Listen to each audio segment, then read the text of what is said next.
Hi welcome to PSR studies. ఈరోజు AP DSC latest update ఏంటనే తెలుసుకుందాం. వీడియో చూసిన వాళ్ళు తప్పకుండా వీడియో లైక్ చేయండి, ఛానల్ని సబ్స్క్రైబ్ చేసుకోండి.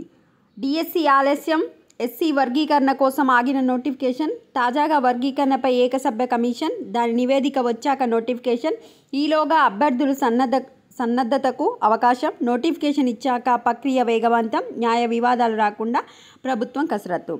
ఆంధ్రప్రదేశ్లో ఏపీ డిఎస్సి నోటిఫికేషన్ అనేది వాయిదా పడింది. ఎందుకో వాయిదా పడిందంటే ఎస్సీ వర్గీకరణ కోసం వాయిదా పడింది. అయితే ఈ ఎస్సీ వర్గీకరణ కోసం ఒక కమిషన్ ఏర్పాటు చేశారు. ఆ కమిషన్ వచ్చేసి 2 నెలల్లో నివేదిక అయితే సమర్పిస్తుంది.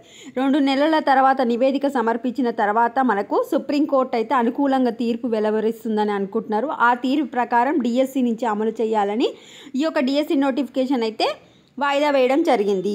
సో దీంతో నివేదిక వచ్చిన తర్వాత డిఎస్సి నోటిఫికేషన్ వెలువడనుంది. 2-3 నెలల్లో నోటిఫికేషన్ జారీ చేసేలా ప్రణాళిక రూపొందిస్తున్నారు. అంటే ఎంత లేదన్నా డిఎస్సికి 2 నెలల తర్వాత, అంటే దాదాపుగా 3 నెలల తర్వాత మాత్రమే ఈ నోటిఫికేషన్ వచ్చే అవకాశం ఉంది. ఇప్పుడు కమిషన్ నివేదికకే 2 నెలలు సమర్పించిన తర్వాత మళ్ళీ తీర్పు వచ్చి మళ్ళీ చర్చలు జరిపి అది వరకు 3 మంత్స్. సో నెక్స్ట్ విద్యా సంవత్సరం ఎట్టి పరిస్థితుల్లోనూ వచ్చే విద్యా సంవత్సరంలో బడులు తెరుచుకునే సమయానికి కొత్త టీచర్లు బడిలో ఉండాలని ప్రభుత్వం లక్ష్యంగా నిర్దేశించుకుంది. అంటే ఏంటంటే నెక్స్ట్ ఇయర్ జూన్లో మనకు స్కూళ్ళు ఓపెన్ అయితే ఆ జూన్ వరకు మీ యొక్క డిఎస్సి అయితే కంప్లీట్ అయిపోతుంది. అంటే ఇప్పుడు ఇది నవంబర్ కదా, డిసెంబర్, జనవరి, ఫిబ్రవరి, మార్చిలు ఇచ్చినా కూడా మళ్ళీ మొత్తం కంప్లీట్ అయిపోవడానికి జూన్. సో ఈ జూన్ వరకు కంప్లీట్ అయిపోతుంది అని చెప్తున్నారు. అంటే ఈ 2 నెలల్లో నోటిఫికేషన్ వస్తేనే మీకు జూన్ వరకు కంప్లీట్ అయిపోతుంది.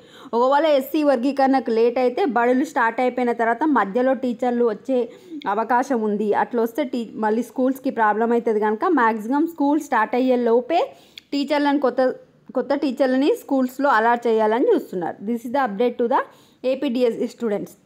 ఇది వచ్చేసి ఈరోజు ఆంధ్రజ్యోతి పేపర్లో రావడం జరిగింది. కావాలనుకున్న వాళ్ళ స్క్రీన్ షాట్ మొత్తం తీసుకోండి, చదువుకోండి. వీడియోని లైక్ చేయండి. Thanks for watching.